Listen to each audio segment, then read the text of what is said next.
विधानसभा चुनाव में हार के बाद कांग्रेस के वरिष्ठ नेताओं में से के एक प्रतिनिधिमंडल ने दिल्ली में चुनाव आयोग के अधिकारियों से मुलाकात की। इस दौरान कांग्रेस नेताओं ने हरियाणा में चुनाव के नतीजों पर आपत्ति जताई है। कांग्रेस के प्रतिनिधिमंडल में केसी वेणुगोपाल, जयराम रमेश, पवन खेड़ा और अजय माकन जैसे वरिष्ठ नेता शामिल थे। कांग्रेस नेताओं ने हरियाणा के कई निर्वाचन क्षेत्रों में मतगणना की प्रक्रिया पर संदेह जताया और चुनाव आयोग से मतगणना में गड़बड़ी की शिकायत की है।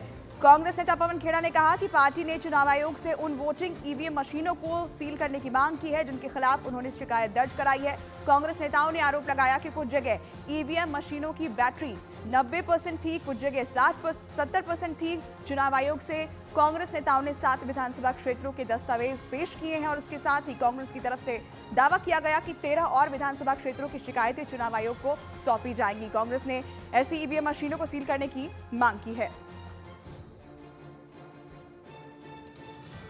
तो कांग्रेस ने पहले ही कह दिया था कि वो इस नतीजों को स्वीकार नहीं कर रहे हैं और कांग्रेस ने अब बाकायदा शिकायत इसकी दर्ज कराई है। ईवीएम मशीनों को सील करने की मांग उनकी तरफ से की गई है। 3 तस्वीरें आपको दिखा रहे हैं। ईवीएम के साथ साथ इलेक्शन कमीशन पर भी कांग्रेस ने सवाल उठा दिए हैं। मतगणना में गड़बड़ी की शिकायत उनकी तरफ से की गई है और कांग्रेस की तरफ से लगातार ये सवाल उठाए जा रहे हैं।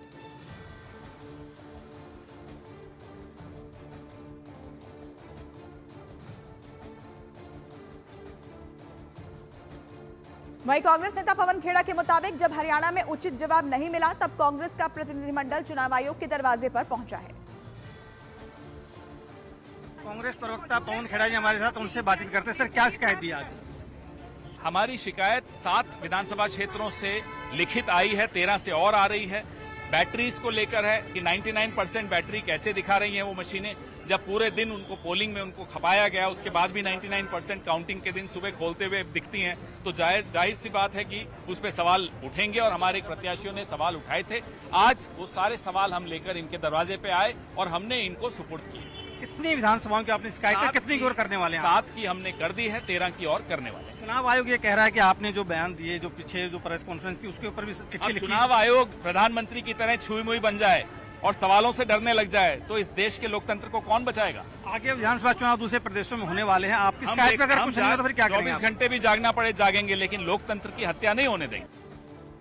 उधर कांग्रेस के आरोपों पर इलेक्शन कमीशन ने पलटवार किया। चुनाव आयोग ने कांग्रेस नेता जयराम रमेश के नतीजों को अस्वीकार करने वाले बयान पर आपत्ति जताई और कांग्रेस अध्यक्ष को एक चिट्ठी लिखी। कांग्रेस अध्यक्ष खड़गे को लिखे पत्र में आयोग ने कहा कि पार्टी के नेता जयराम रमेश और पवन खेड़ा की ऐसी टिप्पणियां वैधानिक और नियामक चुनावी ढांचे के अनुसार लोगों की इच्छा को अलोकतांत्रिक तरीके से खारिज करने जैसी है। और इस बीच हरियाणा में हार और जम्मू कश्मीर में खराब प्रदर्शन के बाद राहुल गांधी ने कांग्रेस अध्यक्ष मल्लिकार्जुन खड़गे से मुलाकात की। दोनों नेताओं के बीच काफी देर तक बातचीत होती रही। खबर है कि दोनों नेताओं के बीच आने वाले चुनाव में रणनीतियों पर चर्चा की गई। राहुल गांधी जब कांग्रेस अध्यक्ष मल्लिकार्जुन खड़गे से मिलकर निकल रहे थे, उसी दौरान घर के बाहर मौजूद कुछ बच्चों को राहुल गांधी टॉफी देते हुए भी नजर आए।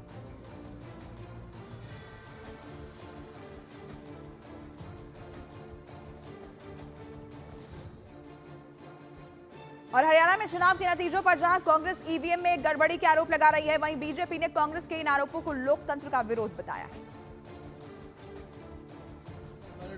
शुरू होती है तो हर जगह कांग्रेस लीड करती है। ईवीएम की शुरू होती है तो कांग्रेस डाउट है। बहुत सारी जैसे अध्यक्ष ने बताई कंप्लेंट है, 30 के करीब है।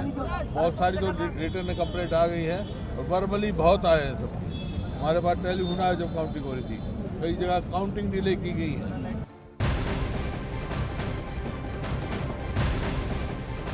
इधर दिल्ली के सीएम आवास को सील कर दिया गया। पीडब्ल्यूडी के अधिकारियों के मुताबिक घर का हैंडओवर करने में नियमों का पालन नहीं किया गया था। पीडब्ल्यूडी की कार्रवाई के बाद आम आदमी पार्टी ने दिल्ली के उपराज्यपाल पर आरोप लगाए। आम आदमी पार्टी ने आरोप लगाया कि उपराज्यपाल के निर्देश पर मुख्यमंत्री आतिशी का सारा सामान सीएम आवास से बाहर निकाल दिया गया है। इसके अलावा दिल्ली के विजिलेंस डिपार्टमेंट में पीडब्ल्यूडी के 2 सेक्शन ऑफिसर और अरविंद केजरीवाल के पूर्व स्पेशल सेक्रेटरी को सही तरीके से हैंडओवर नहीं करने के लिए कारण बताओ नोटिस जारी किया गया है।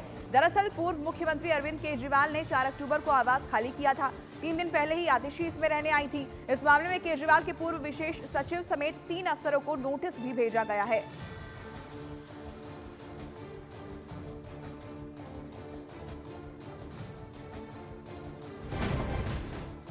शुरू हो चुकी है। इस वक्त हम मुख्यमंत्री आवास के ठीक बाहर खड़े हैं और यहाँ पर आज पीडब्ल्यूडी की टीम आई है जो यहाँ पर इस वक्त सील करने की प्रक्रिया कर रही है, क्योंकि टीम में एक्शन है और जेई और एई समेत कई कर्मचारी हैं जो यहाँ पर सील कर रहे हैं। और ये सब इसलिए क्योंकि आज ही सुबह बीजेपी ने आरोप लगाया था कि जो सरकारी आवास हैं उसकी जो चाबी है पूर्व मुख्यमंत्री अरविंद केजरीवाल जब अपने घर की चाबी लेकर गए थे तो उन्होंने पीडब्ल्यूडी को इसकी चाबी मुहैया करानी थी, सौंपनी थी, ताकि उसके बाद उसके घर जो पूरा आवास है उसकी चेक की जाती है और पीडब्ल्यूडी उसके बाद सैंक्शन दूसरे को करती है। हालांकि आवंटन को लेकर यहाँ पर आरोप लगा रहे हैं कि जब आवंटन सीएम आतिशी जो मौजूदा सीएम है इस वक्त दिल्ली की उनको नहीं किया गया तो फिर क्यों यहाँ पर बिना उसके उन्हें चाबी सौंपी गई थी। और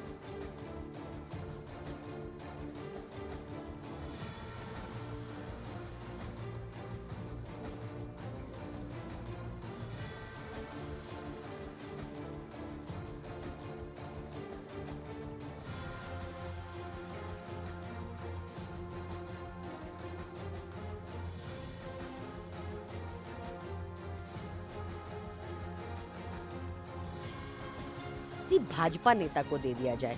आज भाजपा की मानसिकता, जो महिला विरोधी मानसिकता है, वो फिर से सबके सामने है। एक महिला मुख्यमंत्री का सामान उन्होंने नवरात्र के ड्यूरेशन में बाहर कर दिया। सोचिए, ये इतिहास में कभी नहीं हुआ पहले। इनको महिलाओं से इतनी प्रॉब्लम है, ये हम सबको पता है। और उधर बीजेपी ने आम आदमी पार्टी पर सीएम आवास पर कब्जे का आरोप लगाया है। पूरा टूट चुका है दिल्ली वालों का विश्वास अब आपसे, और इस पूरे प्रकरण में आप बेनकाब हो गए हैं। किस तरह से आपने 150 करोड़ 50 करोड़ उसकी कंस्ट्रक्शन में लगाया, 100 करोड़ की जमीन पर आपने अवैध कब्जा किया, और मुख्यमंत्री हटने के बाद एक नौटंकी की गई कि हमने पोजीशन दे दिया है। सुनीता केजरीवाल जी चाबी दे रही हैं और फोटो खींचने के बाद चाबी वापस ले ली। दिल्ली के राजभवन सूत्रों के मुताबिक पूर्व सीएम अरविंद केजरीवाल ने घर तो खाली किया लेकिन पीडब्ल्यूडी को घर का कब्जा नहीं दिया। वहीं ये घर अभी तक सीएम आतिशी को आवंटित भी नहीं है। राजभवन के सूत्रों के मुताबिक आतिशी का आवंटित आवास 17 AB मथुरा रोड है। सवाल ये उठाया गया कि उन्हें 2 घर कैसे आवंटित हो गए। आरोप ये भी है कि बिना अलॉटमेंट के आतिशी ने अपना सामान उस घर में रखा और फिर उसे खुद ही वहां से हटा दिया।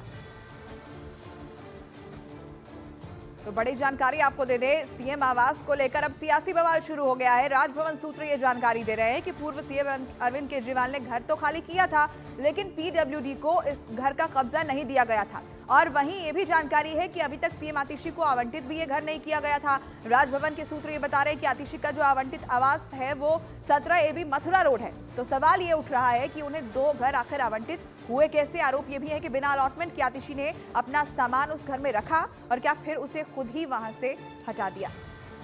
तो हैंडओवर के सवाल को लेकर अब सियासत मची हुई है। आम आदमी पार्टी अलग तरीके से आरोप लगा रही है।